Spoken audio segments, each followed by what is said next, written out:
Hello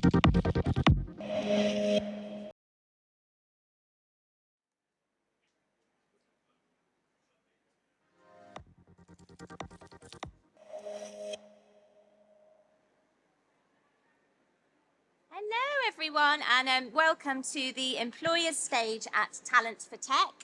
We are here to explore the variety of career pathways and opportunities and to delve into the dynamic environments that this exciting sector has to offer. This is all about empowering employers to access support to training, to retrain and to find those tech talents. My name is Sam Wheeler. I am going to be your host today. I've got nearly 20 odd years of experience within this industry, very vast, very varied. I'm very proud of my journey. I'm now a co-founder and director of a company called Big Lemon. We champion tech with purpose. So we're all about creating things that are good for the world, empowering people and making the world a better place to live in. So our first session today, we've got a lovely panel here, is all about empowering employers in tech, navigating resources for talent growth. And Rowena is our chair. She's got over 25 years of experience working across private and public sector, specialising in developing skills and talent initiatives, economic development, and inward investment as well. It's an interactive session, so we're going to be looking to you. We want to hear from you about the skills and resourcing challenges that you are experiencing. We're going to chat with the industry specialists here. There's a vast array of support out there to help and build and nurture these future teams. And there's funding and training available and apprenticeships as well. So we're going to explore all sorts with us today. So let's discover what all of that is about. Please welcome Rowena, who is our chair. Take it away. Thank you very much, Sam. I think the microphone's working. You can all hear me okay. So first of all, a very warm welcome to you all. This session's got a very posh title, but what it basically translates into is what support is there for your businesses, whether that's a scale-up, a startup, or a corporate, in terms of recruiting talent, developing that talent, and also upskilling talent. So I'm joined here today by Faye Perry, who is the Head of Employer Engagement for Skills at Welsh Government, and also Emily Roberts, who's representing the north of our country, based in Aberystwyth at M-SParc. So exciting. Yay! Okay. So what we're going to try and do today is just try and perhaps demystify in 30 minutes the plethora of skills and recruitment support available to businesses in the region, and to help you access the right solutions for your business. So as Sam has said, we want this to be really interactive, particularly speaking and hearing from the employers in the room. So please do let us know about your skills challenges and ask any questions of the panel. And of course, have a chat with us later and make sure we connect on LinkedIn. So just to start off then, so Faye and Emily, every day we hear of increasing technology and digital skills challenges in Wales, the UK, and globally. And we know if we can collectively build the right skills base in tech and digital, particularly around AI, machine learning, cyber, etc., this will really help Welsh business to compete and bring benefits to people in the region as well as the businesses here. So my question to Faye first. Welsh Government are obviously investing significantly in skills, and there's a minefield of support available out there. But before we chat about this, just to set the scene, you've obviously been involved in the Welsh Government's digital skills strategy. So can you just give us a very high-level overview in 2 minutes or less? What does this mean for the businesses sat here in the audience? Yeah, absolutely, Rowena. So the purpose of the digital strategy for Wales is to set a national vision for jointly adopting a digital approach in Wales. The strategy itself contains 6 different missions, and I have written them down so that I don't forget one. Mission 1 is digital services. Mission 2 is digital inclusion. Mission 3, digital skills, which is what we'll talk a little bit more about today.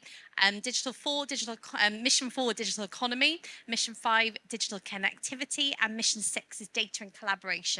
And in terms of Mission 3, which is digital skills, The main focus of this is to create a workforce in Wales that has the skills, capability, and confidence to excel in the workplace and also in everyday life in Wales. The Welsh Government has got a really key commitment to driving digital skills through a number of our initiatives, which we'll touch on later today. It's really to help drive that economy forward, but also make Wales a place that people want to work, and really drive those skills in things like cyber, AI, etc. So yeah, that's a brief overview really on Very good in that. 2 minutes. Well done. Okay, so let's dig deeper now then. So can you give us an outline of the tangible support available to our startups, SMEs, scale-ups and companies? Just focusing upon bringing new talent in and recruitment support for the business first of all, Faye, and then we'll come on to Emily. Yeah, absolutely. So we're really fortunate in Wales that we've got a number of really key employability programs that we run, aimed at different range age groups to get into employment, but also to target employers to recruit people. We've got our Jobs Growth Wales Plus program, which is aimed at 16 and 17-year-olds who are looking for that first job. And Welsh Government offers a 50% wage subsidy for employers to recruit those individuals. Aside from that, the individuals themselves will have access to training, also access to barrier support, because we're really conscious that after COVID, this particular cohort have been really affected by it. So any kind of barriers that they need to overcome in terms of confidence building, anxiety, we've got some really good offers to help support them there. Leading on to our React Plus program, which is 18 plus. We actually offer employers a £3,000 wage subsidy for the first 12 months that you take on an individual that's 18 plus, unemployed for up to 12 months, but also for our NEET category, which is 18 to 24, you can recruit anyone who is unemployed in that category and get that £3,000 wage subsidy, plus an additional £1,000 if they're in that age category, plus an additional £1,000 if you recruit a disabled person. Once they're in employment, you can access up to another £1,000 towards training support. So again, a really good offer to help people of those who are unemployed get back into the labour workforce, but also for employers to have that kind of hook to get people in. So perhaps rather than pigeon from another workforce, you'll perhaps think and consider someone who is unemployed in that region. Then we go on to our apprenticeship support. So we've got a fantastic apprenticeship programme in Wales, which supports level 2 all the way up to level 6. And in digital, we offer degree apprenticeships as well, which is fantastic. So that way you take on the individual, you do pay their wages, but they get all their training support funded. Wow. That's a lot of support to cover in a short period of time. I think the message is there is a heck of a lot of support. Yeah, there you. absolutely is. Emily, same question to you, but first of all, just give us a quick overview about M-SParc, what it is and what you offer. So M-SParc is a science park based on Anglesey, but we support businesses on Anglesey, Gwynedd and Conwy. And what we want to do is help these businesses to grow and to stay in Wales as they grow. So we focus on the digital, low carbon and energy, ICT and life science sectors. And we've got over 50 companies there now. And we've also got 28 virtual tenants. So we give them business support and help them stay in the region and the ecosystem without them having to be based at M-SParc. And in terms of the support for recruitment then for the businesses, particularly perhaps the startups that you deal with, what type of initiatives do you offer? Well, sorry, I keep looking up and blinding myself with the light. That's why I'm looking at the floor. So we give them dedicated business support. Every company that comes to us, we help them with whatever support they need. We're owned by Bang University, so we've got a pipeline of graduates, from there. But we also recently started a skills academy. So what the skills academy does is we put people into work for 6 months. We pay their wages, they're employed by M-SParc, we deal with the HR, the difficult things, helping them learn how to be employed basically. And these can be people from graduates up to, I think the oldest person was about 63. But they're people who either, perhaps they haven't graduated, they've taught themselves the skills, or they have graduated, but they don't have any work experience. And you as SMEs will know it's very difficult to recruit these people. You don't know off paper that they can do the job. And we specifically put them into industry for 6 months. And all the company has to do is employ them for 6 months. They don't pay anything, we pay it, but give them a little bit of additional support. And what we found was really interesting. I mean, firstly, everyone wants a member of staff for 6 months for free, right? So the demand was incredible. But what we found was people were going, yeah, I'll take them for 6 months. They can work on a little project.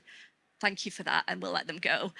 But most of them, 73% of them went on to employ these Skills Academy members. So what we're discovering is that there are more people to recruit from than we initially thought, but it's just, you just got to have a little bit more faith and give people that kind of initial time to kind of get on board with your company.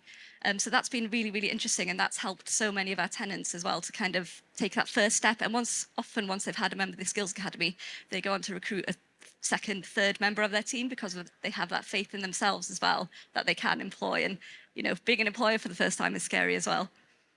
Yeah, no, absolutely. And thank you for that. And from a Cardiff Capital Region perspective, we have some skills initiatives that are focused around growing our priority clusters in the region. So fintech, creative, cyber, semiconductor, etc.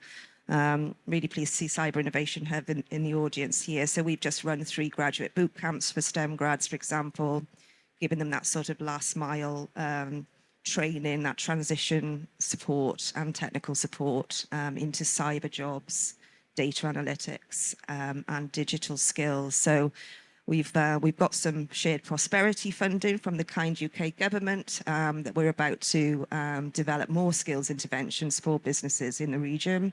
And PwC will be embarking upon a discovery phase for us. So if you're interested in getting involved in that, for your particular businesses, then we'd love you to help us shape those interventions going forward. Okay, so we've talked about helping businesses to bring in talent. Faye, tell us what's support available to upskill existing employees. Yeah, absolutely. So, funnily enough, the program that I actually run is called the Flexible Skills Program. Chris in the audience, not to embarrass him, works on the team as well. And we offer an excellent program which is aimed at employers to upskill their existing workforce. We offer a range of support.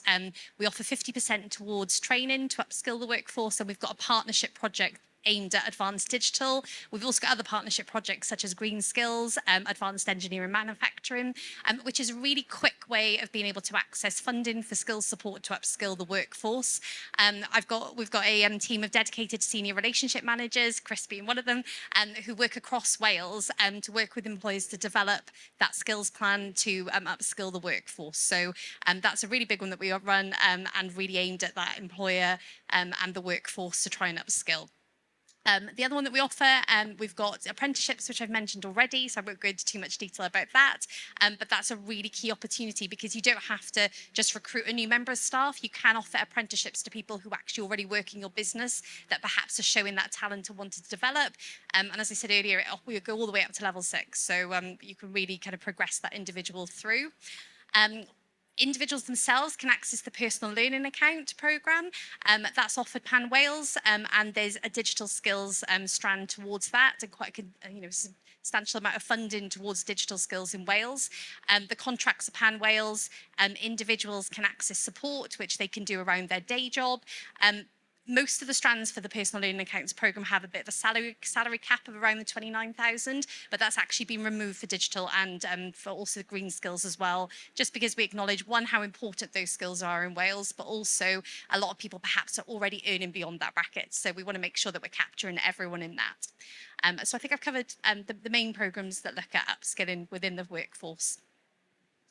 Thanks, Faye. Same question to you, Emily. What support is available in North Wales and from M-SParc?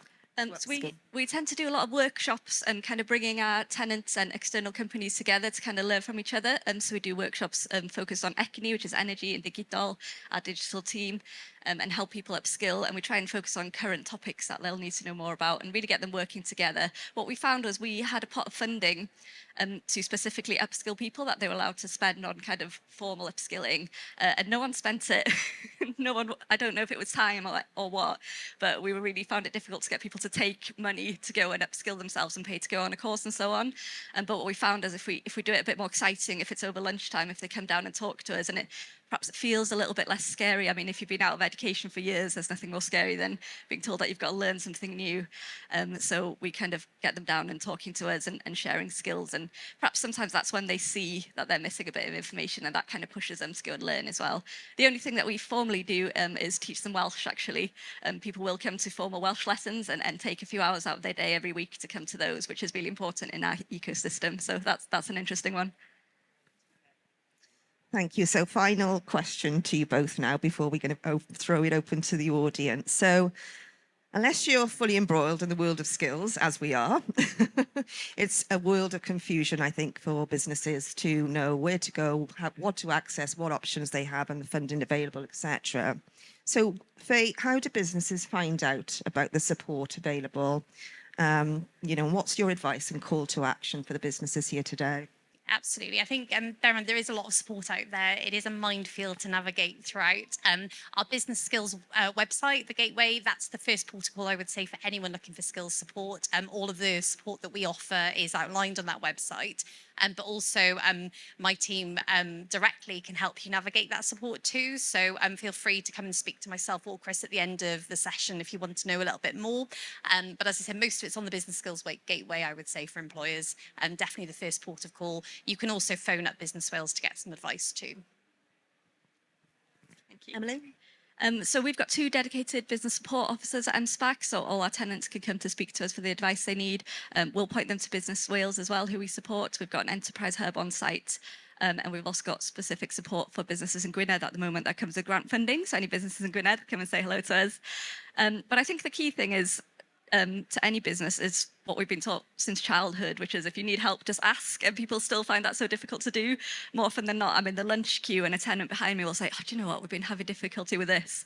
I'm thinking, why didn't you just come and ask us? We can offer help. So I think the first step for every business is just tell us what you need, or wherever you're based, wherever you're working with, there's always someone with an idea who can point you in the right direction.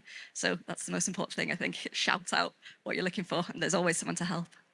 Oh, thanks. Yeah, and I assume your contact details are on the speakers' profiles, etc. So you know where to turn in terms of reaching out. So, right, throwing it open to the audience now. So, can all the employers just show of hands if you're a technology employer? 1, 2, 3. Okay. And lovely. And what's your business and what sector? Oh, okay, in Caerphilly. Well, we're Cardiff, so we are the actual technology hub. Right. We're the headquarters down in Cardiff, Got but you. we have all of our employees down there are all technical based. And what would you say are your biggest challenges in terms of recruitment, skill sets that you're looking for? Are you facing challenges?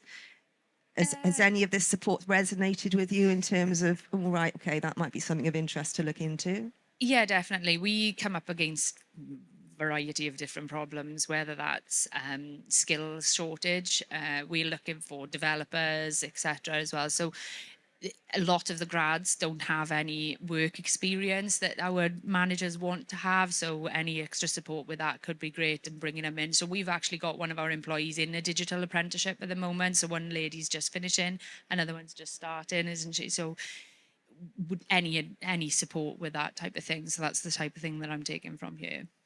How are you finding the digital apprenticeship? Yeah, really good. I think the Siobhan that does just done the 4 years, she's found it really helpful. She's then been obviously an advocate for it. So we've just started another gentleman now in the cyber side of things. So yeah, really good for us because obviously it continues with retention. It helps with his support and learning. So it ticks lots of boxes for us. And of course, they're all age now, aren't they? I think there's a misconception that it's just for young people, and of course, they're not, are they? So, okay, so gentlemen behind. Hi, I work for Box UK. We're a digital software provider covering the whole gambit of digital solutions from consultancy, user experience, creative design, and software build. And we already work with Chris on the funding, which has been great. I think our biggest challenge is how do we coach and train our existing staff to be able to coach and mentor new grads and apprentices. And we haven't found anything to crack that at the moment. So the difficulty isn't getting the talent in, it's getting our more senior principal developers to free up time and get the skills to be able to impart their knowledge, because they don't see that as a necessary skill improvement for them, even though we all know it is. It's not teaching them a new coding language or a new thing like that. It's about how do they impart their knowledge. And that's by far our biggest challenge. And anybody who's got any solutions in that space, I'm all ears, really am. Yeah, certainly be interested in a conversation about that. 'Cause I think you're right that that trying to transition a techie into a manager is difficult, isn't it? It's not even the management. It's about knowledge transfer. So they don't need to manage them. It's about how do I tell this person how to improve their skills, and it's hard, particularly for the types of characters who do the roles that we do. Yeah, yeah. Is anyone else sharing that experience in the audience? We at Big Lemon have a similar setup and a skills sharing setup with our teams. We're development led and design led. We should definitely have a chat. It's worked for us really, really well over the last few years. So yeah, share some learnings. Just really quickly, as part of our flexible skills program, in terms of the partnership project, there is a leadership and management strand to that, where we will offer employers money to help towards training for coaching and mentoring for their staff to go on that type of training. So just one potential solution is perhaps accessing that and getting those individuals perhaps to go on those courses to see how perhaps they're perhaps nervous themselves into knowing how to do that. But perhaps things like that might help to overcome those barriers, maybe. Just a thought. Yeah.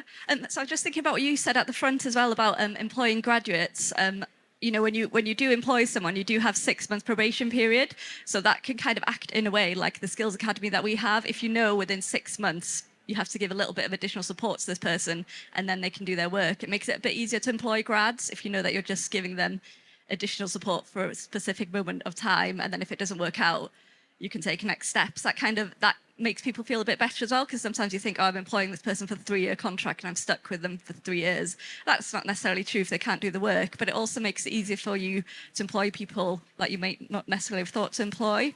And then I guess the same to you is what I heard was that it sounds like it's a time management issue. I mean, everyone is really, really busy, and I guess if people don't want to free up time, and it's not about managing, but it's about dedicating their time to the people, again, could it be about giving them a specific time limit that they have to mentor in? Or can you look after this person for 3 months and see how it goes, rather than they might feel, I've got to hold this person's hand for their whole time based here.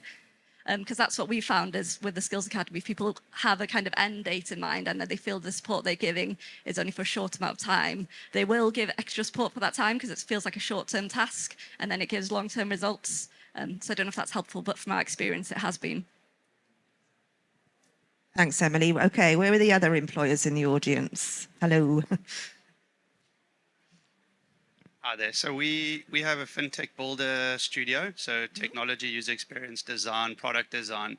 I think one of the interesting things picking up here is maybe to collaborate with other business owners and look at an accelerator where we can set up an entity to train grads, and we all put in time and we get funding, and then we can obviously put those skills once qualified back into our businesses. So it could be an interesting opportunity. I think the challenges are, we have talent and we need to deploy talent to our clients, but in Cardiff and in Wales, we need Welsh talent, and there's no talent, or the talent availability is so low. But then there's a lot of graduates, but how do we get those graduates to a level that they can deliver and deploy for our clients? So we got a client who's building a bank. He's got a lot of capital to deploy, but he's saying, I need Welsh talent. And we're going, well, we got talent from the Middle East, London, wherever we can find. So there's an idea to say, yes, 5, 6, 10 people from uni, we train them in 6 months and put a nice bow and say, here's your staff that can. So it's just linking the funding and the opportunity with the talent that's available. So yeah, I'm keen to explore ideas and how to bridge that. Well, we definitely need to speak about graduate talent, and we've got our lovely venture graduate team at the back here, but also just cyber innovation hub. So Andy, we've just run these boot camps to do exactly that, to just get graduates job ready and give them a bit of commercial acumen and how to behave and all those, as well as those technical skills. Do you just want to give a very quick overview in terms of the cyber boot camp? Because we've got 47 graduates oven ready looking for employment that we can introduce you to. Thank you for the opportunity of speaking today. You're sure you're going to heckle me. I'm glad I came. The Cyber Boot Camp was a 3-week program. We took graduates from a variety of backgrounds, basically computer science backgrounds, and immersed them in a 3-week program to upskill them from essentially little or no knowledge of cyber up to real world, make them employer ready to actually enter the jobs market as well. And very key to that was part of giving them an employer experience with employers, so they actually gained the skill of working with employers, because most graduates may have done some technical knowledge, but actually working in a situation, and actually one of the exercises was working with a pretend client and trying how would you approach them, which is sort of all the soft skills that they don't get as part of their academic course or something. We ran a very successful recruitment exercise at the end. There are a number available still. I think Liz, my colleague's still got the list of them available, so we might have a conversation afterwards if you're looking at a talent pool. But thank you to Venture Grads for the opportunity to deliver them. You know, and echo that. We also ran digital boot camps with the big learning company Tramshed Tech, and also digital data analytics of Iongo Solutions. So these grads have gone through some really brilliant training. Anyway, that's just one example from a graduate perspective. Okay, I'm conscious we haven't got much more time. Can we, 5 minutes? Okay, anybody else, any other employers in the audience just want to ask a question or give a view?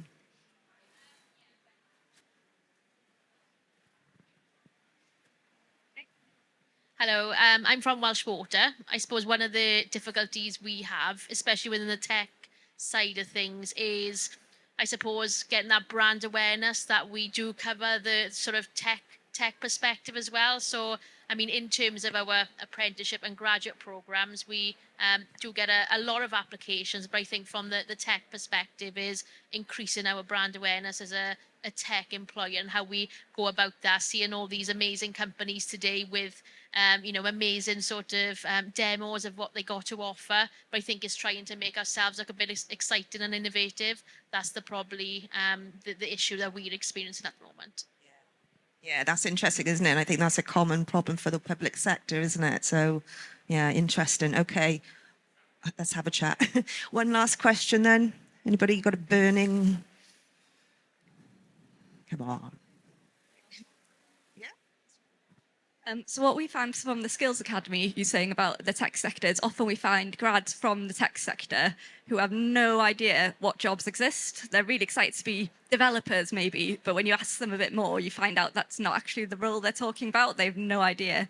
So one thing we found a little bit easier when we were doing the Skills Academy was not to use the actual terms for jobs, because they haven't a clue. They know what skills they have. They can't map that against what you're offering.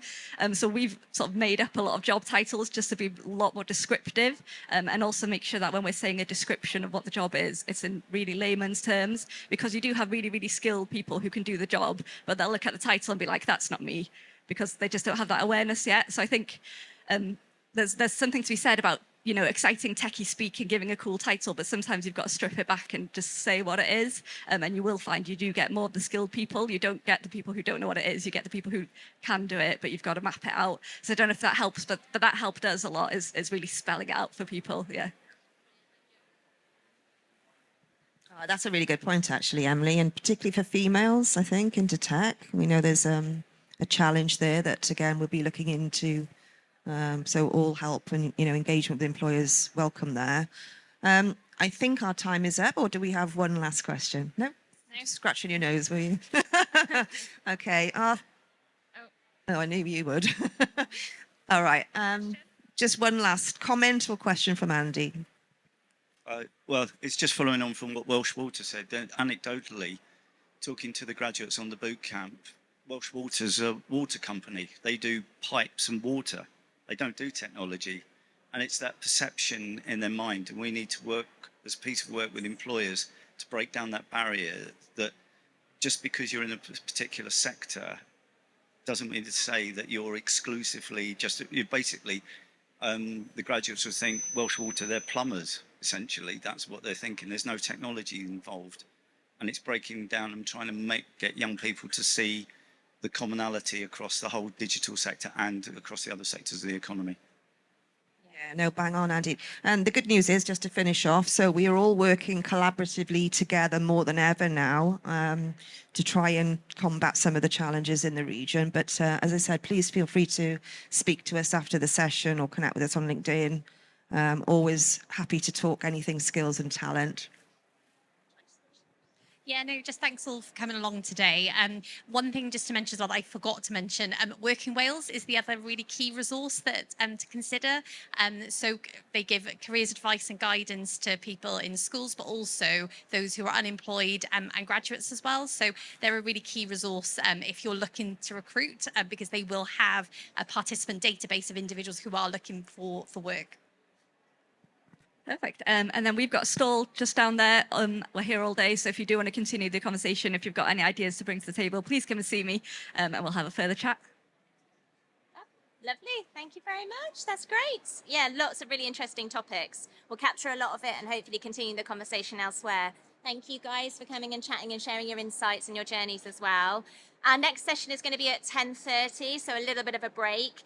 Leads in really nicely, actually, because it's talking about the competitiveness of the tech space, the industry. How do we offer a better opportunity, offer a better job experience package to those people working in tech, looking into getting into these roles? Particularly, I think for you guys, that sell, what else is as part of that job? What else are we doing that is beyond just the skills? We need to help and support people to understand there is more than just sitting and typing and, talking. There's a lot more package involved in giving people a better experience in their working environment. So yeah, we're going to be talking a little bit about that later.